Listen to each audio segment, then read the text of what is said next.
Hey guys, welcome to our channel Susmita আর Sudipta blog. তো আজ আমি শাড়ি পরেছি, এই যে সুদীপ্ত। বাড়ি যাচ্ছি, ওখানে শীতলা পুজো আছে। বাড়ির ওখানে আজকে শীতলা পুজো আছে। মা উপোস করেছে, আমাদের বিয়ের জন্যই করেছিল, তো ওর জন্যই ওখানে যাচ্ছি। পুজোটা দেওয়া হয়ে গেছে মার কাছে, কালকে সুদীপ্ত হয়েছে, মার কাছে দিয়ে গিয়েছিলো পুজোর টাকা, তো মাই সব দিয়ে দিয়েছে। এখন যাচ্ছি ওখানে, পুজোর ওখানে। তো চলো, অনেক লেট হয়ে গেছে, তাড়াতাড়ি অ্যালবাম নিয়ে যাচ্ছি সবাইকে দেখাবো বলে। তো চলো, ওখানে গিয়ে দেখা হবে।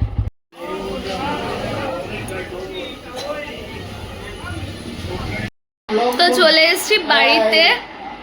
এই যে বাবা দাদা বসে আছি এখন। এসে মন্দিরে গেছিলাম, ঠাকুর নমস্কার করে এসে তারপর ইনি যাননি, আমি মার সাথেই গেছিলাম। ওখানে গিয়ে নমস্কার করে এসে এখন এখানে বসে চা খেলাম। এটা ওই বাড়ির অ্যালবাম, তো সবাই মিলে ওটাই বসে বসে দেখছিল। ব্লগ করা হয়নি তখন, এগুলোই দেখা কমপ্লিট, সবাই দেখে নিয়েছে। এই যে মা এখানে উপোস করেছে, তবুও যখন শুনেছে আমরা আসবো, পোলাও আলুর দম করেছে। এই উপোসের মাঝখানেও এত রান্নাবাড়ি করেছে আমাদের জন্য। হয়ে গেছে পোলাও, এই যে পোলাও হচ্ছে। ও এখন করছো আলুর দম হয়ে গেছে না? আলুর দম হয়ে গেছে, এখন মা জাস্ট পোলাওটা করবে, তারপর খাবো। খেয়ে দিয়ে বাড়িতে যাবো, আবার রাত্রিবেলা খাবার নিয়ে যেতে হবে, ওখানে সবাই খাবে। গ্যাসটা খারাপ, ওর জন্য আর রান্নাবাড়ি করা হচ্ছে না, তার জন্য ওই রুটি আর কিছু কিনে নিয়ে যাবো, রাত্রিবেলা খাবো। তো তোমরা সবাই জানোই আমরা শিফট করেছি, ভিডিও নেওয়া হয়নি। শিফটের দিনকে প্রচুর চাপ, প্রচুর খাটনি ছিল, ওর জন্য করা হয়নি। তো ওই বাড়িতে গিয়ে তারপর ফ্ল্যাট তোমাদেরকে দেখাবো সব কিছুই আস্তে আস্তে। তো এখন জিনিসপত্র কিছু গোছানো হয়েছে, রান্নাঘরে কিছু জিনিস গোছানো হয়েছে, আর ঘরে এখনো খাটটাট পড়া পুরো অগোছালো রয়েছে, তো সেগুলোই আস্তে আস্তে করে গোছাবো। গুছিয়ে তারপর তোমাদেরকে দেখাবো, ভিডিও করে দেখাবো পুরো ঘরটা। পুজো হবে, পুজোটা এখনো করিনি, আমরা আগে ঢুকে গেছি, জিনিসপত্রগুলো গুছিয়ে খাটটাটগুলো লাগিয়ে তারপরেই পুজো করব। ইচ্ছে পুরোহিতের সাথে কথা বলে ইচ্ছে আছে 9 তারিখে পুজো করার। তো সবকিছু তোমাদেরকে শেয়ার করব, দেখাবো। আর তোমরা ব্লগটা দেখো, লাইক কমেন্ট শেয়ার করো, সাবস্ক্রাইব করো। তোমরা দেখছো কিন্তু কিছুই করছো না, তো কিছু লাইক কমেন্ট ভালো লাগলো, আমি বুঝবো কি করে। তো ভালো লাগলে লাইক কমেন্টগুলো করো। তো এখন মা রান্না করছে, মা রান্না কমপ্লিট হলে খাবো। খেয়ে দে সুদীপ্তকে নিয়ে একটু মন্দিরে যেতে পারি, আমার ঠিক নেই, তো যদি যায় তো খেয়ে দে তারপরে খাবার নেব, নিয়ে তারপর বাড়ি যাব।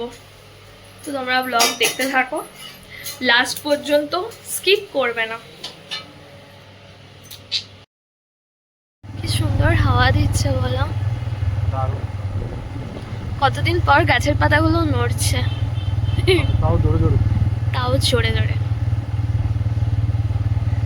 তো আমরা এখন বাড়ি থেকে বেরিয়ে খাবার নিয়ে, খাবার মিন্স শুধু রুটি নিয়েছি আর পনিরটা অর্ডার করেছি, তা বাড়িতেই চলে আসবে।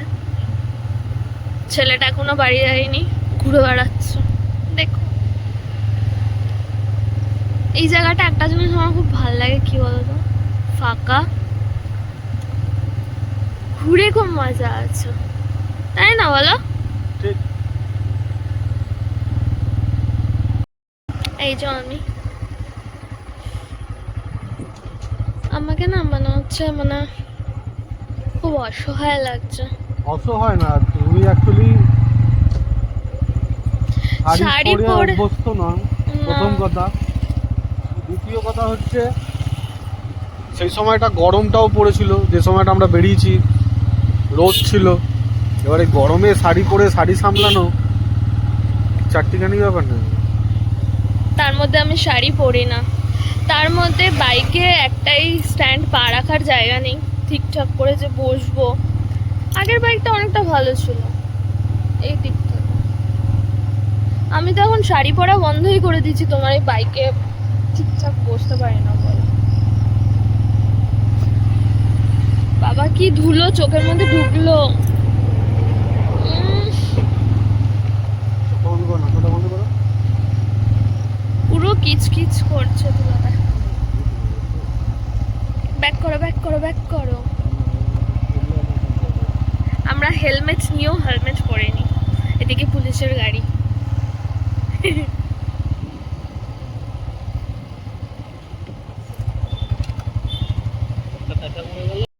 খাবার আসতে 16 মিনিট বাকি, বসবো।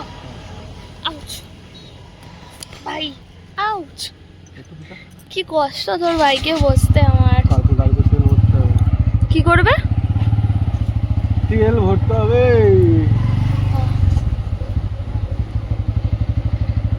বাড়ি ঢুকবো তখন।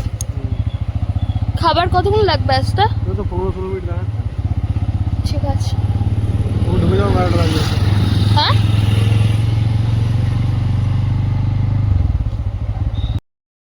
তো এখন আমরা বাড়ি চলে এসেছি। এসে ডিনার করে নি, সবাই করেছে, আমরা শুধু জাস্ট একটা রুটি খেয়েছি। খেয়ে দিয়ে ফ্রেশ ট্রেশ হয়ে এখন শুতে যাব। তো আমাদের ঘর দুয়ারের অবস্থা খুবই খারাপ, দেখতেই পাচ্ছ চারিদিকে। এখনো জিনিসপত্র কিছু গোছানো হয়নি, সব আস্তে আস্তে গোছাবো। এই ঘরটা তো পুরো প্যাকটা, সব আস্তে আস্তে গোছাতে হবে। টিং টিং। বারান্দাটা সব থেকে সুন্দর, আমার এই জায়গাটা খুব ভালো লেগেছে, চারিদিকটা খুব নিস্তব্ধ। তো তোমাদের ব্লগটা কেমন লাগলো জানিও, ভালো লাগলে লাইক কমেন্ট শেয়ার সাবস্ক্রাইব করে দিও। Bye bye.